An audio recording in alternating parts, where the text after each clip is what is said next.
En el libro de los Hebreos, en el Nuevo Testamento, en el capítulo 1, encontramos estas palabras escritas hace 2000 años.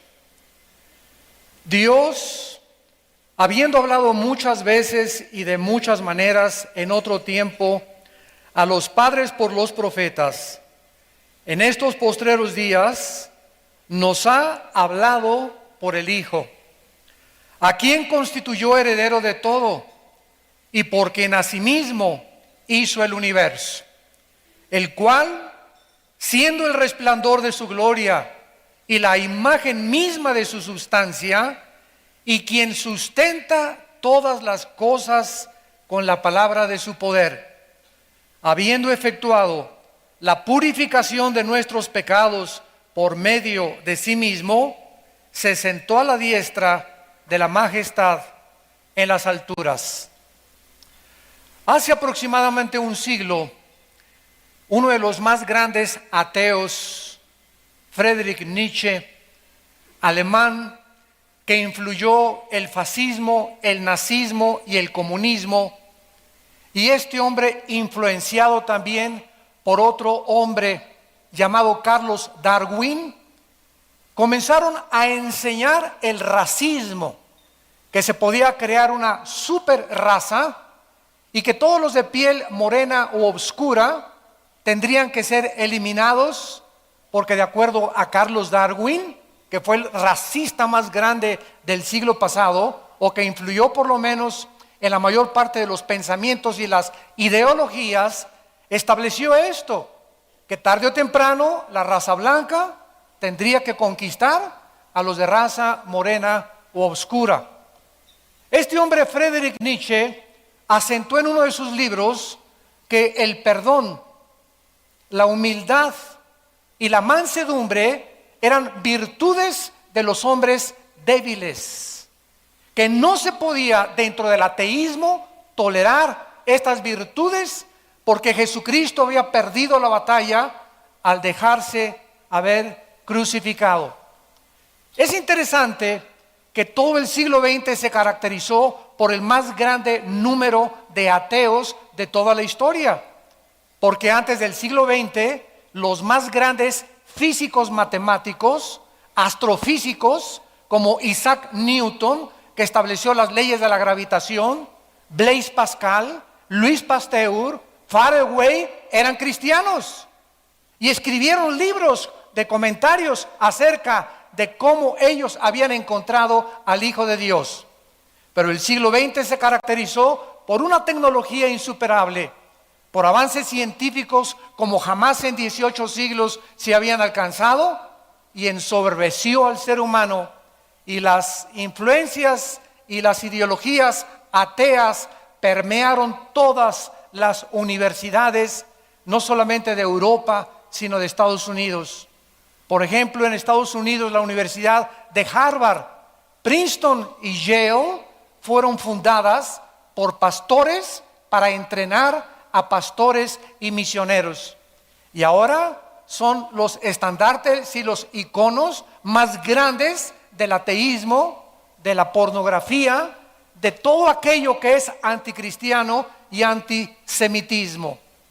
Es interesante que hace algunas semanas se juntaron la mayor parte de todos los presidentes del mundo para poder celebrar y enterrar a un hombre en Sudáfrica llamado Nelson Mandela.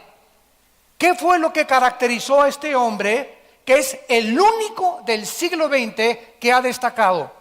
Desde tiempos de Abraham Lincoln, de Winston Churchill y de los grandes políticos y estadistas, nunca había habido un hombre que hubiera impactado tanto al mundo, porque este hombre aprendió la virtud que Jesucristo nos vino a enseñar, que fue perdonar, que es el testimonio que ustedes acaban de escuchar.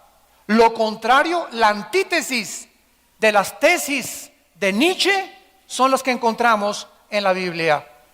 Y todos nosotros tenemos como seres humanos la oportunidad de poder escoger en la vida amargarnos, guardar el resentimiento, odiar o simplemente perdonar y dejar libres a las personas que nos han lastimado y que nos han hecho daño.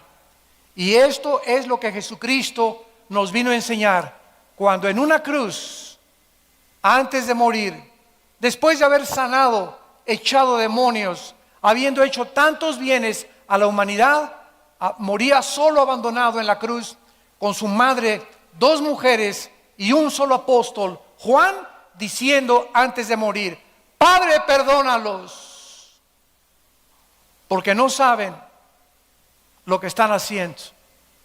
Este es el testimonio del hombre más grande de toda la historia. Es tan grande el impacto de Cristo que dividió la historia.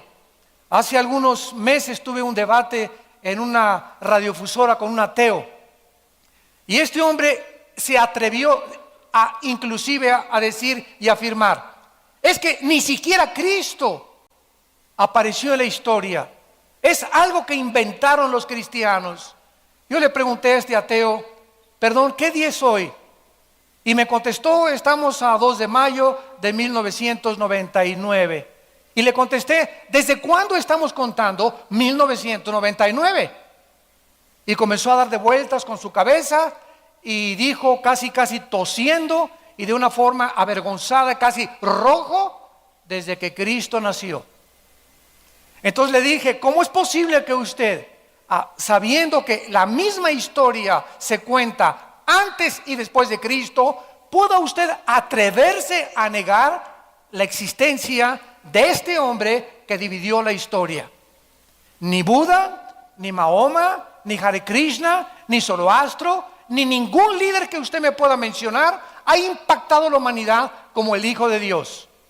Además, es tan grande la vida de Cristo que no solamente dividió la historia, damas y caballeros, sino que ahorita, en esta época que estamos viviendo, que se llama la natividad porque viene del latín de nacer, estamos celebrando el nacimiento del Hijo de Dios. Y aunque sabemos los cristianos que Cristo no nació el 24 de diciembre, Cristo nació en el mes de Tishri, que corresponde al mes de septiembre de nuestro calendario solar. Pero aun cuando no haya nacido el 24, se aprovecha para poder dar testimonio, donde comienza un espíritu de melancolía entre todos los seres del mundo, de este planeta, y comenzamos a ofrecernos regalos. ¿De dónde viene esta inspiración? De comenzar ahora a sentir regalarnos algo. De tal manera amó Dios al mundo que dio a su Hijo unigénito. El regalo más grande que Dios nos ha dado fue Jesucristo.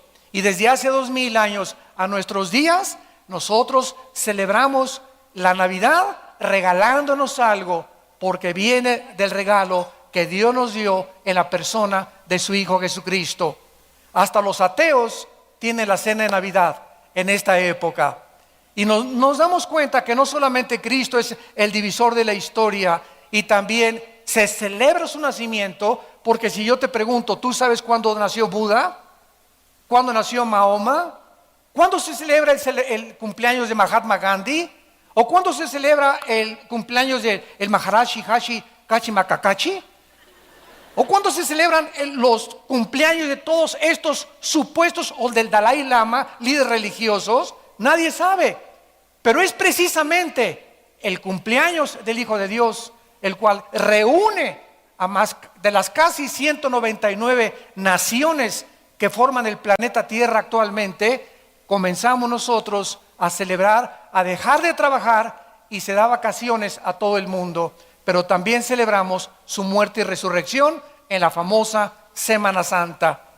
Todo el mundo deja de trabajar, los ateos también dejan de trabajar, los ateos empresarios les dan a sus trabajadores vacaciones, porque en Semana Santa celebramos la muerte del Hijo de Dios.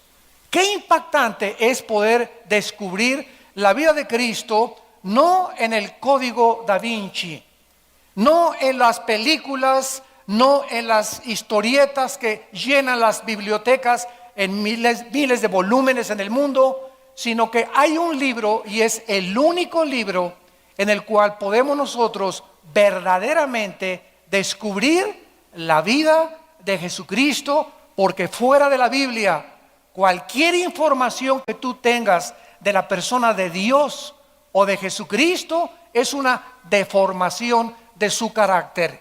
Solo las Sagradas Escrituras nos revelan verdaderamente quién fue el Hijo de Dios. Y veamos en primer lugar que Cristo es la única persona en la historia, independientemente de lo que ya hemos mencionado, que antes de que Él naciera, siglos antes de que Él naciera, se profetizó no solamente el lugar donde iba a nacer, quién sería su madre, cómo sería su vida y su ministerio, su rechazo, su muerte y su resurrección. Hace algunos años murió también un gran ateo, astrónomo, astrofísico llamado Carlos Sagan. Carlos Sagan, antes de morir, dijo estas palabras: yo no creo en Dios porque no nos dejó evidencias de que Él existía. Si algún día se me hubiera aparecido un ángel o algún día hubiera tenido una experiencia mística sobrenatural, yo hubiera creído en Dios. Y le dijo a su familia antes de morir: no hay ningún propósito para vivir en la vida. Muero en la total desesperanza y angustia, porque el único propósito se encuentra el que le podamos dar nosotros a nuestra propia vida. Qué triste que Carlos Sagan nunca haya oído a un antecesor de él llamado Blaise Pascal, que también fue un gran físico matemático. Un día, teniendo un debate con un ateo, Blaise Pascal le comenzó a tratar de dar evidencias al ateo de que Dios existía. Y Blaise Pascal le dijo: el diseño y el orden del universo cuentan la gloria y la obra de un ser sobrenatural. El universo está perfectamente bien afinado.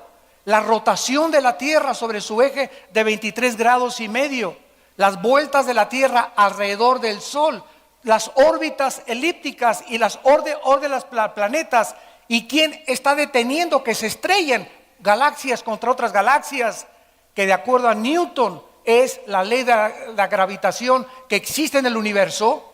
El ateo le dijo: mira, todas estas cosas tú las puedes creer, pero yo no las creo. Entonces Blaise Pascal decidió hacer en su estudio, en su casa, un modelo a escala del universo. Entonces colgó el Sol y la Luna y Mercurio y Venus. Así era maravillosa la forma como Blaise Pascal hizo el modelo del universo en el estudio de su casa, e invitó al ateo a comer. Y cuando el ateo llegó a comer, le preguntó: oye, qué maravillosa reproducción has hecho del universo, ¿quién la hizo? Y Blaise Pascal le contestó y le dijo: se hizo sola. O sea, es increíble la irracionalidad de, al ver una pintura, tiene que haber un pintor. Detrás de una escultura, tiene que haber un escultor. Detrás de una obra de teatro, tiene que haber un director. Detrás de una construcción, tiene que haber un ingeniero o un arquitecto. Detrás de todo lo que existe, tiene que haber una causa. Es imposible filosófica y racionalmente llegar a concluir: Dios no existe, porque no hay evidencias de su existencia, cuando estamos rodeados de un universo que nos muestra la obra de un supremo creador y legislador de la moral. En el libro de Miqueas, en el Antiguo Testamento, 700 años antes de que Cristo naciera, 700 años, damas y caballeros, antes de que Cristo naciera, si alguien está buscando evidencias, si no te basta el orden y el diseño inteligente del universo para que dé testimonio en tu conciencia la existencia de un Dios, veamos las evidencias de la Biblia. Ese libro que tus maestros y muchos directores de universidad yo he tenido que enfrentar, que les han enseñado a los alumnos por ser ateos, que la Biblia es un libro que está alterado, que es un libro que tiene muchos errores, que son puros mitos y leyendas. Y cuando les pregunto a estos ateos ¿de dónde sacaron esas conclusiones? Siempre te van a contestar: alguien me lo sugirió o alguien me lo dijo. Nunca ellos han venido por su propia voluntad a escudriñar y a decirle a Dios: si existes, quiero comenzar a leer la Biblia y con una mente despejada y honesta examinar, oh Dios, si las evidencias que este libro me dan, que tú eres una persona real y que quieres tener contacto conmigo, yo me caigo de rodillas y te entregaré mi vida. Pero detrás del ateísmo no se encuentra la intelectualidad. No es verdad que por falta de evidencias Carlos Sagan y Friedrich Nietzsche y Ingersoll y Jean-Paul Sartre y Christopher Hitchens, el último ateo que acaba de morir inglés, y Samuel Bennett y Samuel Harris y todos estos ateos, no es verdad que por la intelectualidad no hayan creído en Dios. Detrás del ateísmo se encuentran problemas morales. El 90% de los ateos son personas amargadas contra alguien que no existe. Esto es ridículo. Están enojadas contra alguien que no existe. Como dijo el creador de la cadena de televisión más grande del siglo XX, CNN. Ted Turner, el dueño, se murió su hermana de 17 años de cáncer. Él iba a una iglesia bautista y oró para que Dios la sanara. Ella no se sanó y se murió, y él dijo: Dios no existe. Y durante toda su vida vivió amargado y se volvió un ateo, y sigue profesando ser ateo porque acaba de escribir los 10 mandamientos de Ted Turner. Y así vemos que detrás de todas estas falsas ideologías se encuentran la sensibilidad y las emociones de hombres que han sido afectados y que no han podido explicar, y escondiéndose detrás de un intelecto totalmente falso. Cuando venimos a la Biblia, dice en Miqueas 5, versículo 2, hablando 700 años antes de que Cristo naciera, ¿dónde iba a nacer Jesucristo? Pero tú, Belén Éfrata, pequeña para estar entre las familias de Judá, de ti me saldrá el que será Señor en Israel, y sus salidas son desde el principio, desde los días de la eternidad. 2 profecías encontramos aquí. Una, Cristo nacería en una aldea llamada Belén de Éfrata. La palabra Belén significa en el hebreo la casa del pan.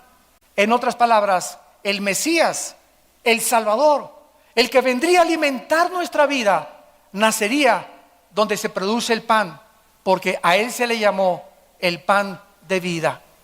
Y vemos también que en este versículo Cristo es retratado como eterno.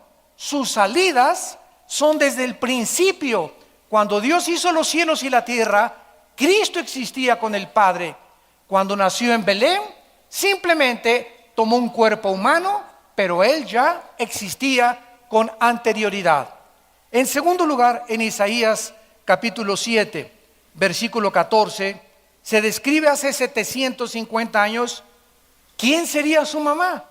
Oye, jamás se dijo dónde iban a ser Buda, jamás se dijo dónde iban a ser Zoroastro, jamás hay un escrito que diga dónde iban a ser Mahoma, mucho menos quiénes iban a ser sus padres, mucho menos los detalles, con los siglos de anticipación que la Biblia pudo escribir y profetizar la vida futura del Hijo de Dios. Dice Isaías 7:14, por tanto el Señor mismo les dará señal. He aquí que la Virgen concebirá y darás a luz un hijo y llamarás su nombre Emmanuel. La palabra Emmanuel significa Dios con nosotros.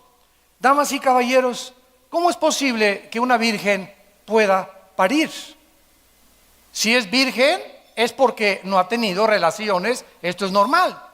Entonces aquí había una aparente contradicción. ¿Cómo puede una virgen ser embarazada? En ese momento ya no es virgen. Entonces aquí está diciendo que la virgen iba a parir a un niño. Cuando nosotros estudiamos la genética, descubrimos que en 1860, Gregorio Mendel, por primera vez, descubre las leyes de la herencia. No fue hasta 1954, años después, que el doctor Crick descubre en Estados Unidos, él comienza a descifrar el ADN, el código genético que tenemos en cada una de las billones de células de nuestro cuerpo. En otras palabras, para los que no tengan mucha información, tenemos billones de células. Simplemente en el cerebro tenemos más de 25,000 millones de neuronas. Para que nos demos una ligera idea de la creación de Dios, en cada una de las billones de células que forman el cuerpo humano se encuentra un software, se encuentra un disco, se encuentra una información codificada. Y en cada célula de nuestro cuerpo, en el ADN, se encuentra toda la información de cómo eres tú y de cómo soy yo. El color de pelo, la estatura, color de piel, tu hígado, tu estómago, todo está codificado ahí dentro de cada una de las células. La Biblia dice que todos nosotros, Romanos 5:12, fuimos infectados desde hace 2000 años por una enfermedad que William Shakespeare le llamó el defecto trágico. Carlos Marx le llamó la lucha de clases. Sigmund Freud, el medio ambiente y la sexualidad infantil. La Biblia le llama pecado. Este pecado, esta maldad con la cual tú y con la cual yo nacimos, viene de herencia. Pero hasta 1860 que se descubren las leyes de la herencia, comenzamos a entender de qué forma hemos heredado el color de ojos, la cicatriz de tu abuelita, las orejas de papalote de tu abuelo, la nariz de guacamaya africana de tu abuelita, etcétera, etcétera. Comenzamos a entender que hay algo que se transmite de generación en generación. Bueno, la Biblia nos dice que somos espíritu, que somos alma y vivimos dentro de un cuerpo. Somos espíritu, tenemos un alma, vivimos dentro de un cuerpo. Si nosotros hemos heredado características físicas y hasta emocionales, porque muchos dicen tiene el carácter de la abuela, tiene el carácter del papá, hemos heredado cualidades físicas y emocionales. La Biblia dice que si somos espíritu, hemos heredado también algo espiritual que ningún libro en los billones de volúmenes de literatura que existen en las bibliotecas, ningún libro más que la Biblia nos revela que el ser humano nació infectado con una enfermedad espiritual que se llama pecado. ¿Qué es el pecado? Esa maldad que un niño de un año y medio comienza a manifestar cuando se convierte en el dictador más grande de su casa. Cuando un niño de 2 años no lo enseñas a hacer berrinches, lo enseñamos a portarse bien, pero a nadie le enseña a nadie portarse mal, porque la maldad nació con nosotros en el corazón. Entonces, esta maravillosa revelación de la Biblia nos muestra que cuando María y José estaban comprometidos, no podían los dos tener relaciones sexuales, independientemente de porque no estaban casados. Si José, escúchenme con mucha atención, esto fue escrito hace 2000 años, señores médicos y genetistas. Si José hubiera tenido relaciones sexuales con María, Cristo no hubiera podido nacer sin pecado. Y Dios tenía que tomar un cuerpo humano, pero al mismo tiempo identificarse con la raza humana, porque el pecado está en nosotros, pero al mismo tiempo Dios tenía que ser Dios en la carne. ¿Qué sucedió cuando nació María y José? Que Dios cambió completamente la genética de los seres humanos. Dice el Evangelio de Mateo, capítulo 1, versículo 18. El nacimiento de Jesucristo fue así. Estando desposada María, su madre, con José, desposados, o sea, estaban comprometidos, no se habían casado. Antes que se juntaran, se halló que había concebido del Espíritu Santo. En otras palabras, la genética nos enseña que el varón tiene dos cromosomas, una Y, otra X. La mujer tiene dos cromosomas XX. Cuando el óvulo de mi mamá fue penetrado por el esperma de mi padre, el esperma que penetró el óvulo de mi madre fue el Y, porque el cromosoma Y es el que determina el género masculino. Tú eres hombre porque el óvulo de tu madre fue ovulado por un esperma Y. Cuando entra un esperma X, nace mujer. Entonces, desde Adán a nuestros días, el cromosoma Y de los hombres lo traemos infectado con el pecado. Entonces, si José hubiera tenido relaciones con María, la hubiera infectado a través del cromosoma Y. ¿Qué hizo Dios? José, hazte a un lado. Un ángel se le revela a María. María se asusta. ¿Cómo es posible que yo pueda embarazarme si no conozco varón? Y además, en toda la colonia de Tlalnepantla me van a comenzar a corretear y a decirme: adúltera, ¿verdad? Tuviste relaciones antes de casarte. Y el ángel le comunica a María y le dice: María, no tengas miedo, porque el santo ser que va a nacer dentro de tu matriz será llamado Hijo de Dios, Hijo del Altísimo. José no va a tener nada que ver en este nacimiento para que él pueda nacer sin pecado, porque se necesita alguien sin pecado que pague por los pecados de los seres humanos en una cruz.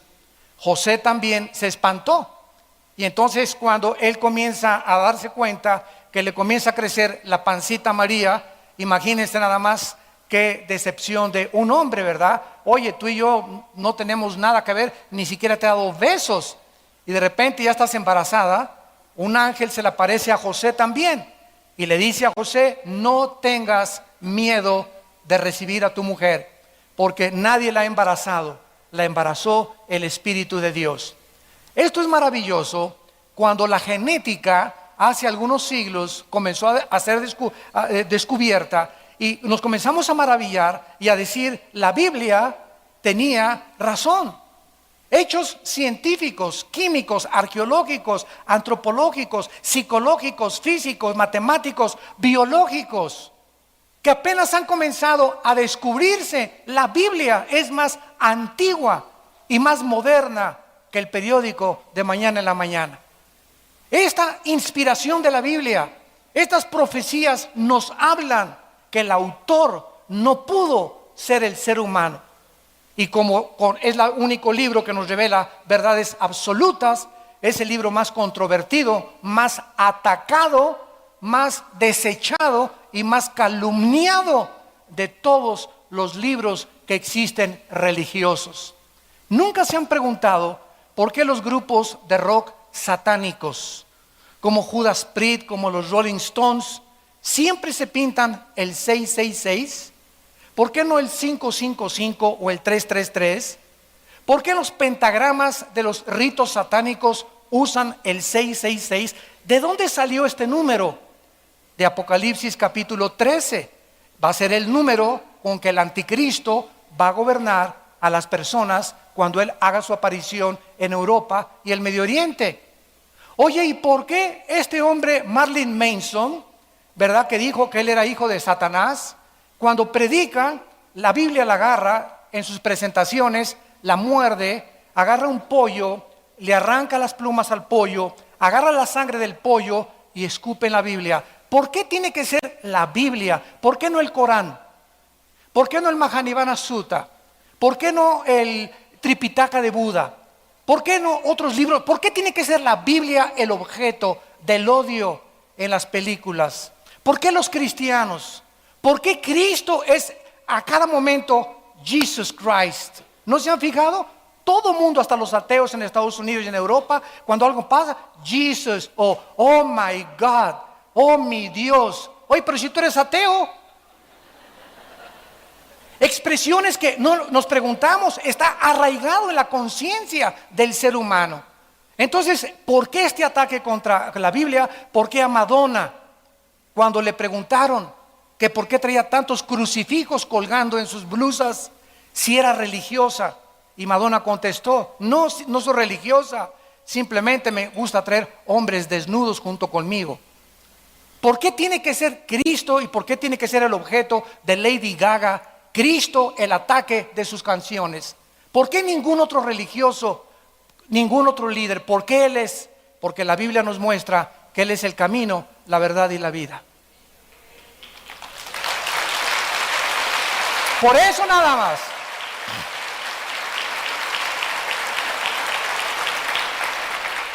Cristo entra al mundo sobrenaturalmente a través del nacimiento de una virgen. Vemos también que al comenzar a crecer Cristo a los 12 años, Lucas capítulo 2, asombra a los sabios y teólogos de su época. Esto hace a un lado la supuesta mitología de que Cristo aprendió su sabiduría de los esenios o de los egipcios. Él a los 12 años ya comienza a confundir la sabiduría de los seres humanos. Cristo hasta los 30 años trabaja como carpintero con su padre José. Y exactamente a los 30 años de edad, esto es maravilloso también, vamos a ver por qué a los 30. A los 30 años de edad, Cristo llega al río Jordán. Y su primo hermano, hijo de Elizabeth, la media hermana de la Virgen María, estaba bautizando. Porque 6 meses antes de que Cristo hiciera su aparición al mundo, Juan el Bautista fue enviado para preparar el camino de su primo hermano Jesucristo. Entonces, al estar bautizando Juan el Bautista en el río Jordán, Cristo se acerca y le dice a Juan, bautízame. Juan le dice, ¿cómo es posible? Pero si lo reconoce inmediatamente, tú eres el Mesías. ¿Cómo te voy a bautizar si no hay pecado en ti? Cristo le contesta, hazlo para que toda justicia se pueda cumplir. En otras palabras, la muerte de Cristo no solamente era para pagar nuestros pecados, sino que la vida de Cristo tenía que ser una vida justa también. Fue su justicia y su muerte en la cruz las dos cosas necesarias para que tú y yo fuéramos perdonados de nuestros pecados. En el Antiguo Testamento, cuando los familiares de alguna persona que pecaba traían un cordero al sacerdote, el sacerdote examinaba el cordero, examinaba el chivo, examinaba el becerro y no tenía que tener defecto. El sacrificio no podía tener la pata quebrada, ni manco, ni tuerto, ni con lepra, ni con sarna. Tenía que ser limpio. Y cuando el sacerdote lo examinaba, lo ponían en el altar y lo sacrificaban para cubrir los pecados, no para perdonar los pecados. Cuando Cristo llega a la cruz, tenía que ser examinado por su Padre. Y al llegar a la cruz, Él tenía que ser el sacrificio limpio, sin defecto, sin pecado. Porque Dios es un Dios santo y justo, y Él odia y abomina el pecado en nuestras vidas. Entonces Cristo tenía que llegar a la cruz con una justicia absolutamente impecable. Juan el Bautista, al bautizar a Cristo, levanta el dedo y enfrente de toda la gente dice estas palabras: he aquí el Cordero de Dios que quita el pecado del mundo. Todos estos judíos inmediatamente voltearon sus ojos hacia la Torá, hacia el Antiguo Testamento, donde el Cordero era, y no entendían el símbolo de aquel Cordero perfecto de Dios que limpiaría con su sangre nuestros pecados. Entonces Cristo es presentado al mundo por su primo Juan el Bautista como el Cordero de Dios. Cristo sale del río Jordán y comienza a reclutar a 12 hombres. 12 hombres para desayunar con ellos, comer con ellos, cenar con ellos y viajar con ellos. Y en 3 años y medio transmitirles a ellos los secretos del mundo espiritual que los apóstoles, cuando muere Cristo y asciende al cielo, escriben la Biblia, el Nuevo Testamento, y nos dejan el Nuevo Testamento escrito por los apóstoles que vivieron con Cristo desde el bautismo hasta su ascensión, como una regla, como un parámetro para que supiéramos nosotros cómo ser esposo, cómo educar a nuestros hijos, cómo administrar mi empresa, cómo controlar mis finanzas, cómo gobernar civilmente, cómo ser presidente, cómo ser gobernador. Aquí se encuentra en la Biblia los secretos de la vida espiritual. Y si tú eres una persona que tienes un doctorado en ciencias políticas, o eres un gran político, o eres un gran empresario como Ted Turner, que has subido al éxito del dinero y de la fama y no tienes a Cristo en tu vida, dice la Biblia, eres una pobre criatura, desventurada, ciega y desnuda delante de Dios. Naciste en las tinieblas, nunca conociste las tinieblas y regresarás a las tinieblas, y cuando te entierren ni tu perro te va a ladrar. Qué triste es cuando nosotros creemos que en la corta vida que tenemos, 50, 60, 70, los más robustos 80, 85 años de edad, qué triste es pasar por la vida y lo único que anhelaste fue hacer dinero, hacerte un hombre, que la gente te aplaudiera, te reconociera. ¿Por qué reconoció el mundo a Nelson Mandela? No solamente este hombre perdonó, sino que todos los grandes psicólogos han coincidido, de acuerdo a la Asociación de Psiquiatría Americana en Los Ángeles, esto me impactó muchísimo, han reconocido que este hombre ha sido de los hombres más humildes del siglo XX. ¿Qué pasó con este hombre que con esa humildad y ese perdón hizo reunir a todo el mundo alrededor de su muerte? Cuando estuvo en la cárcel, los 27 años que Nelson Mandela estuvo en la cárcel, un hijo de un guardia de la prisión le comenzó a Mandela a leer la Biblia. Y todos los días le leía un salmo de los salmos de David. Y cuando Mandela comenzó a estudiar la vida de Jesucristo, él comenzó a descubrir que la grandeza del humano no se encontraba en que nos sirvieran, sino en que aquel que dijo, he venido para servirlos, y el mayor entre ustedes no es el que es servido, sino el que sirve a los demás. Virtudes que chocan con el carácter del ser humano en el siglo XXI.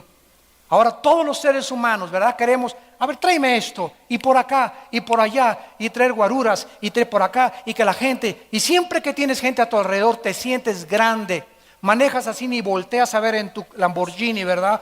Y tenemos unas ínfulas que son ridículas de soberbia, que no pueden caber en la grandeza de un hombre verdadero delante de Dios. Y gracias a Dios tal vez ha sido uno de los últimos hombres que han personificado la humildad y el perdón, para que aprendamos cómo el mismo mundo que se levantó en el ateísmo en el siglo XX se inclina y reconoce y honra a los que perdonan y a los que son humildes de corazón, porque esa honra viene del cielo y no de los hombres. Finalmente Cristo demuestra su poder mientras está en este planeta, contra los vientos, el agua y el mar, contra las enfermedades, contra los demonios, contra la vida y contra la muerte. Levanta a Lázaro de entre los muertos. Un hombre que tenía 3 días de muerto ya, hedía, apestaba Lázaro ya. Y cuando en el capítulo 11 del Evangelio de Juan, Cristo ante toda la multitud grita: Lázaro, ven fuera. Lázaro, todo vendado, sale de la tumba y comienza a decirles a los discípulos: quítenles las vendas. Ese día que los fariseos vieron el milagro, en el capítulo 11 del Evangelio de Juan, el mismo día que él resucita a Lázaro, planean asesinarlo. Demostrándonos la Biblia que los milagros, escúcheme con mucha atención, los milagros a nadie van a convertir. Porque la fe no es por el ver, la fe es por el oír la palabra de Dios. Yo he visto personas que me dicen: si veo ahorita a un paralítico levantarse la silla de ruedas, me voy a convertir. No es cierto. Tus emociones van a ser alteradas, le contesto. Te vas a sorprender, vas a decir: esto realmente, si esto es sobrenatural, Dios existe. ¿Y cuánto tiempo te va a durar esas emociones? ¿Cuánto tiempo te vas a maravillar? A los 3, 4 días vas a seguir en tu misma vida. Pero la palabra de Dios, la Biblia, que fue escogida por el Espíritu Santo para transformar nuestra vida interior, al entrar a tu espíritu, ella es la que te hace nacer de nuevo, no los milagros. Y Dios sigue haciendo milagros, y gracias a Dios por los milagros. Pero cuídense cuando ustedes siguen a los milagreros o a los supuestos sanadores para creer y confirmar que su fe va a ser fortalecida, porque la fe es fortalecida por la palabra de Dios. Es por el oír y no por ver. No es por vista ni por lo que experimentemos místicamente, sino por lo que la palabra de Dios dice claramente. Finalmente Cristo llega a la antesala de la muerte. Los que tengan su Biblia en Mateo capítulo 26, encontramos el huerto de Getsemaní. Cristo llega al huerto de Getsemaní, la antesala de su muerte. ¿Qué pasa en el huerto de Getsemaní? ¿Qué sucedió en el huerto de Getsemaní tan profundamente espiritual que hasta la fecha, 2000 años después, muy pocos teólogos han podido ponerse de acuerdo en el fenómeno que se llevó a cabo en el huerto de Getsemaní? Cristo se encuentra la víspera de su muerte.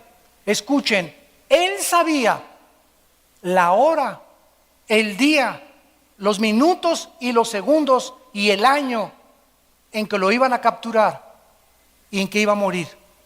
Cristo era omnisciente, conocía todo con anticipación. Si no hubiera así, no hubiera celebrado la última cena. ¿Quién le dijo que era la última cena y que al otro día ya no iba a ver a sus discípulos más que cuando Él resucitara? Y en la última cena les dijo a los discípulos: este pan y este vino que estamos participando y comiendo ahorita, no lo volveremos a comer juntos hasta cuando venga mi reino. Prometiéndoles a los discípulos que esta vida iba a pasar y que nos vamos a juntar con Él, todos aquellos que hemos puesto nuestra fe en el Hijo de Dios, cuando resucitemos de entre los muertos. Entonces Cristo celebra la última cena sabiendo que en los pocos minutos, al salir de la cena, Judas Iscariote saldría con los fariseos y lo venderían por 30 miserables monedas de plata. Dice Mateo capítulo 26, versículo 36. Entonces llegó Jesús con ellos a un lugar que se llama Getsemaní. La palabra Getsemaní significa aceite prensado. Aceite prensado. Y dijo a sus discípulos: siéntense aquí, entre tanto que voy allí y oro. Y tomando a Pedro y a los 2 hijos de Zebedeo, comenzó a entristecerse y a angustiarse en gran manera. Entonces Jesús les dijo: mi alma está muy triste hasta la muerte. Quédense aquí y velen conmigo. Yendo un poco adelante, se postró sobre su rostro y orando dijo: Padre mío, si es posible, pasa de mí esta copa, pero no sea como yo quiero, sino como tú.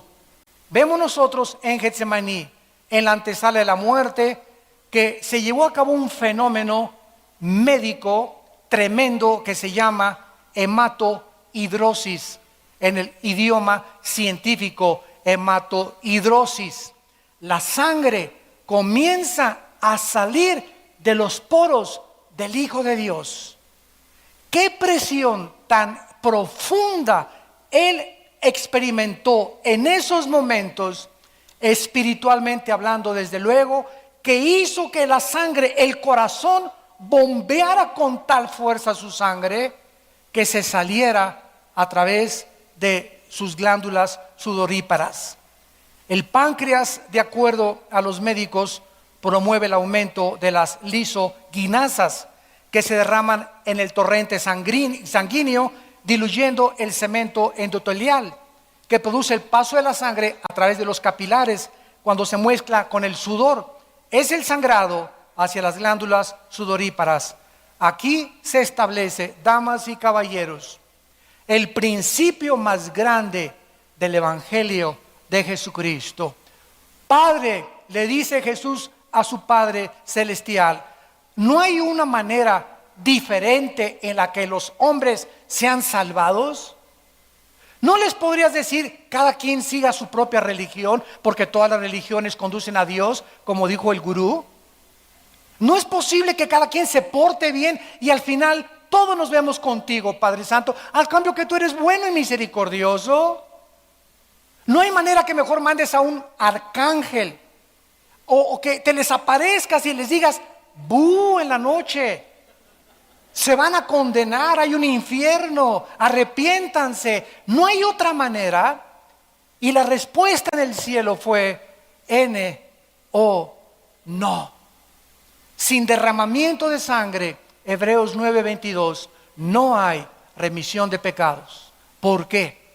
Porque antes de que se descubriera, escuchen esto, otro aspecto científico de la Biblia, antes de que se descubriera la circulación de la sangre, la Biblia en Levítico 17:11, hace aproximadamente 3500 años, decía estas palabras: la vida de la carne está en la sangre. Y la palabra vida en el hebreo es nepej, que se tradujo alma. La vida del cuerpo está en el alma. El alma se encuentra en la sangre. El alma tuya y mi alma se encuentra en la sangre. Es la sangre que Cristo derramó en la cruz. ¿Qué fue lo que Cristo derramó en la cruz? Su sangre. ¿Qué Cristo derramó en la cruz? Su vida, porque su vida estaba en la sangre. No podía haber una gota de sangre en el cuerpo de Cristo en la cruz. Tenía su vida que ser completamente vaciada. Cuando el centurión le atraviesa el costado a Cristo, dice el apóstol Juan, salió una gota de agua mezclada con sangre. De acuerdo a la cardiología moderna, los cardiólogos están de acuerdo en que él sufrió una rotura del pericardio. El pericardio es una bolsa que envuelve el corazón, y cuando el centurión le atraviesa el pericardio, sale una gota de agua con sangre, mostrándonos que ya cuando la sangre se mezcla con el agua que tenemos en el cuerpo, es una indicación de que no hay absolutamente ya más sangre en el cuerpo. Y la pregunta ahora es relevante: ¿de qué murió Cristo? A todos los teólogos y también por la televisión les hacemos la pregunta: ¿de qué murió Cristo? Me van a contestar: de asfixia. No, no murió de asfixia. Todos los crucificados, los romanos les golpeaban las rodillas para que se colgara el diafragma y murieran asfixiados, ayudándolos a morir más rápido. Pero a Cristo, cuando el centurión se acercó para romperle las piernas, estaba escrito en Éxodo que no le iban a romper ningún hueso. Entonces Cristo ya estaba muerto, pero el centurión, para asegurarse, le atravesó, dijo: por si las flies, ¿verdad? Le atravesamos el costado y vemos a ver si está muerto. La Biblia nos muestra claramente que la muerte de Cristo, clínicamente hablando, no fue por asfixia, no fue por desangramiento. En el Salmo 22, 1000 años antes de que Cristo muriera en la cruz, el rey David escribió las causas por las cuales Cristo iba a morir. Y dice el Salmo 22, Dios mío, ¿por qué me has desamparado? Mi corazón fue como la cera deshaciéndose dentro de mí. Cristo muere porque le explota el corazón de dolor moral.